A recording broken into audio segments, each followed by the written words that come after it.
Brace yourself. As a kid in the 90s, Donkey Kong Country was one of those games that I had to admire from afar.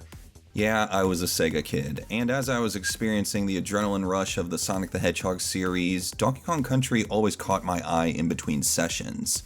It was that game that I always wanted to see when visiting friends with Super Nintendo systems, and yeah, us Sega kids were looking on with envy. But it wasn't until I was older that I got a chance to see everything DKC had to offer. It became clear to me just how much Donkey Kong Country did right. It's both a technical marvel and a challenging platformer, experimenting at multiple opportunities while also giving its classic hero a whole new world to explore. It was shameless in its spectacle. Rare didn't have a trace of restraint when developing Donkey Kong Country. So I'll be going into this analysis without any nostalgia, and maybe I can see just how DKC stunned its audience the way it did, and I think I know where to start.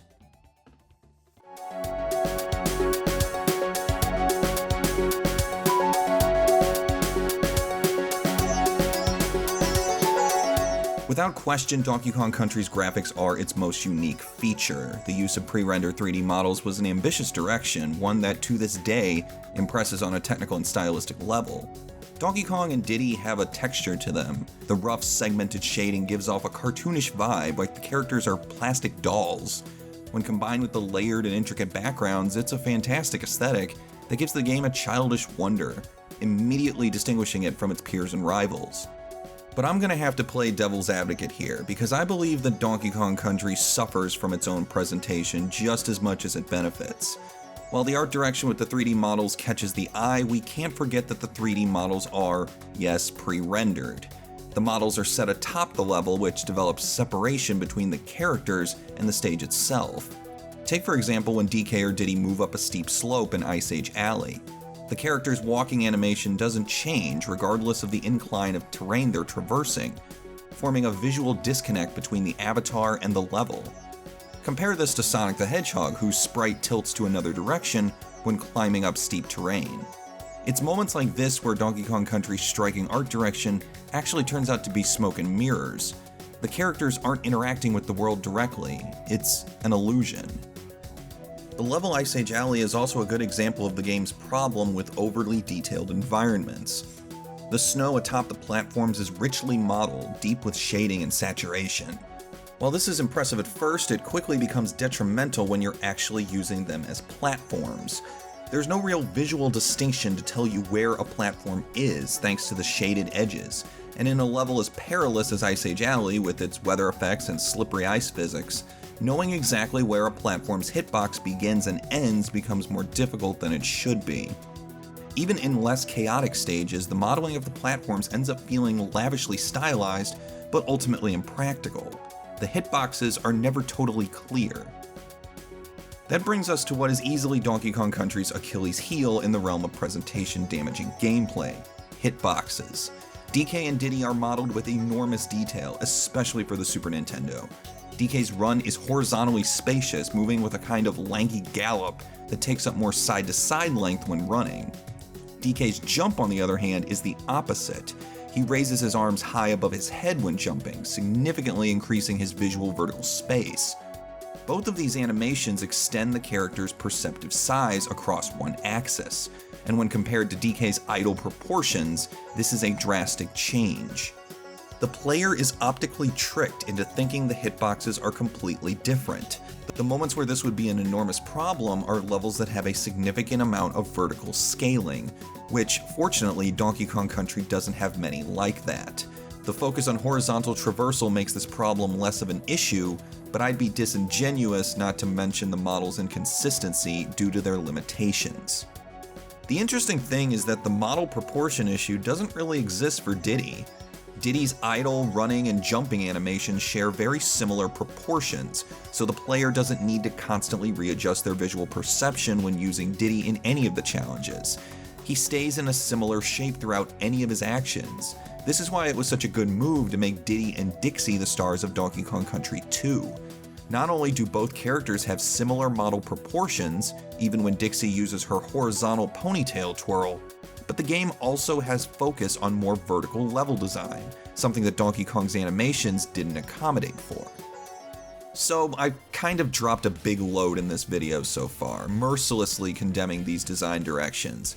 But even after all that I've said, after all that I've brought up and ground to a pulp, I still believe that Donkey Kong Country's presentation is an overall good direction, and it all comes down to one thing: personality. Donkey Kong Country was one of the first major Nintendo games to be commanded by a Western development house. Rare's UK sense of style was not the same as Nintendo's Japanese sense of style. While Nintendo wanted their characters to appeal to all ages, Rare expressed Donkey Kong to a more contemporary demographic.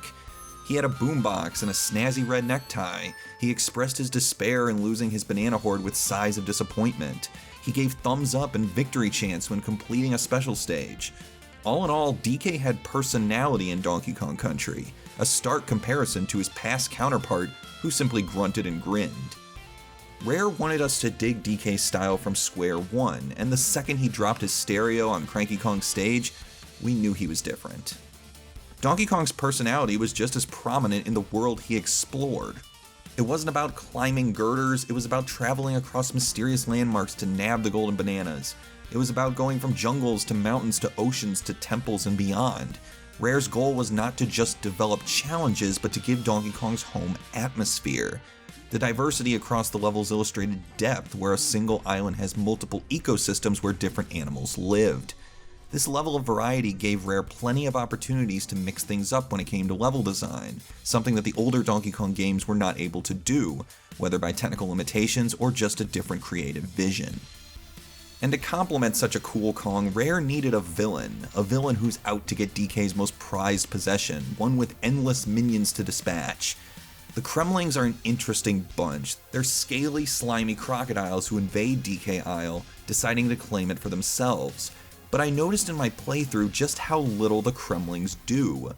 There aren't many enemies in Donkey Kong Country that actively pursue you, and the ones that do are the armies and Croctopus, native animals that are not affiliated with the Kremlings. Sure, some Kremlings will move in patterns to inconvenience the player, but that's as confrontational as the regular enemies are. Even stronger enemies like the Clumps or Crushes passively patrol and wander around. The former braces their helmet in defense, while the latter just chuckles when hit with weaker attacks. The Kremlings are some of the most non-confrontational enemies I've seen in a platformer, solidifying the idea that they're bumbling idiots only doing what they're told to do. They don't chase DK and Diddy, they just inconvenience them.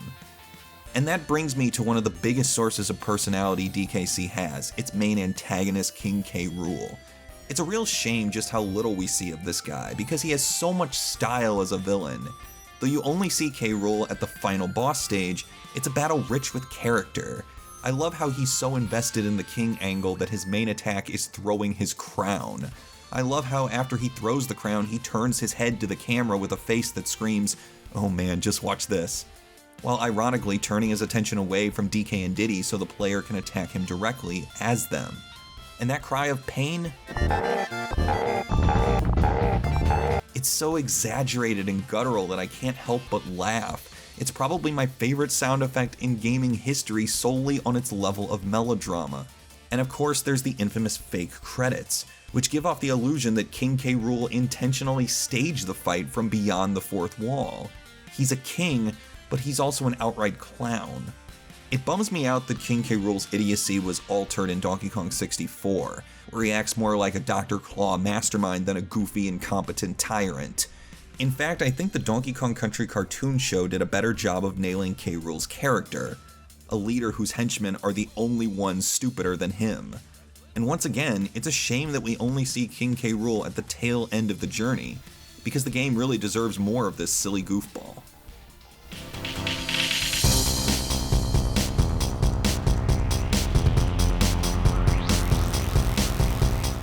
It was hard criticizing Donkey Kong Country in this video because despite its issues, I still really like this game.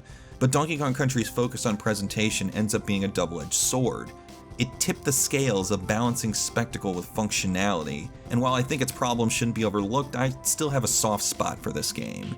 Rare had panache, and they poured every drop into Donkey Kong Country.